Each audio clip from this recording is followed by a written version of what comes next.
عليكم ورحمة الله وبركاته. أنا الآن في منطقة عروة بن الزبير أو منطقة قصور عروة أو المنطقة المصاحبة لقصر عروة بن الزبير. يلاحظ في المنطقة هنا التالي: المباني مبنية من الحجارة المرصوفة، وهي مثل بناء الآطام أو هي مقاربة لبناء الآطام مثل أطم بني واقف. وهذا جانب من السور الذي يحيط في المبنى، وهذا جانب من البناء القديم، وهذا ديوان، ويلاحظ مجرى المياه النافذ إلى الساحة. كما يوجد بعض الغرف والدور في هذا المكان. وهنا يلاحظ بئر قديم مرصوف بالحجارة القديمة.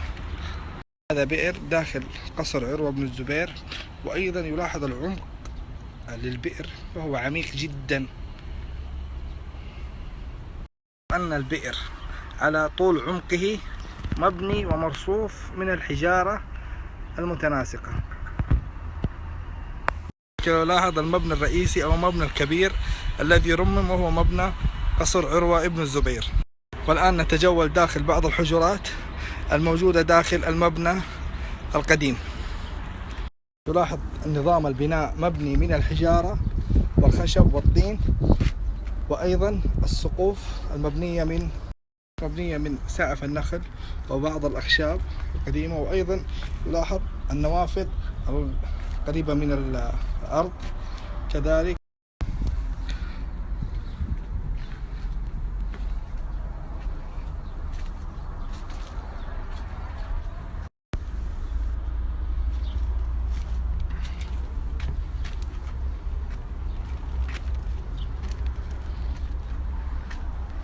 جولة داخل القصر الآن. ويلاحظ هنا درج إلى الدور الأعلى.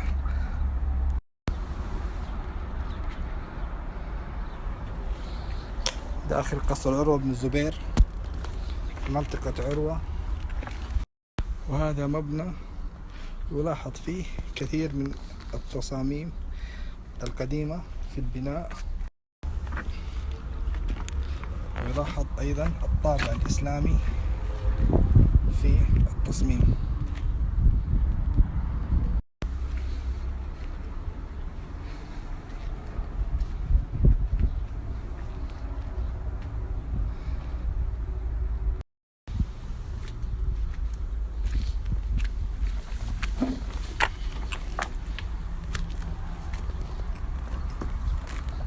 سبحان الله، المباني القديمة والتاريخية لها طراز فريد حتى في عملية الرصف والتصميم.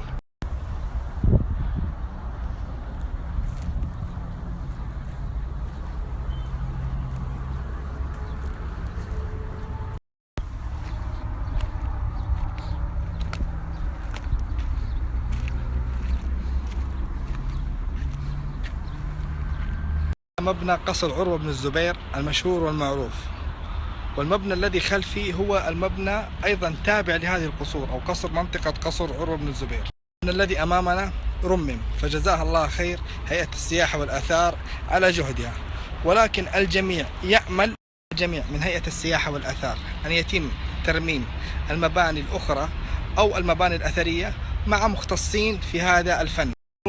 عند الجميع أن ترميم المباني التاريخية والأثرية يختلف تماما عن ترميم أي مباني أخرى.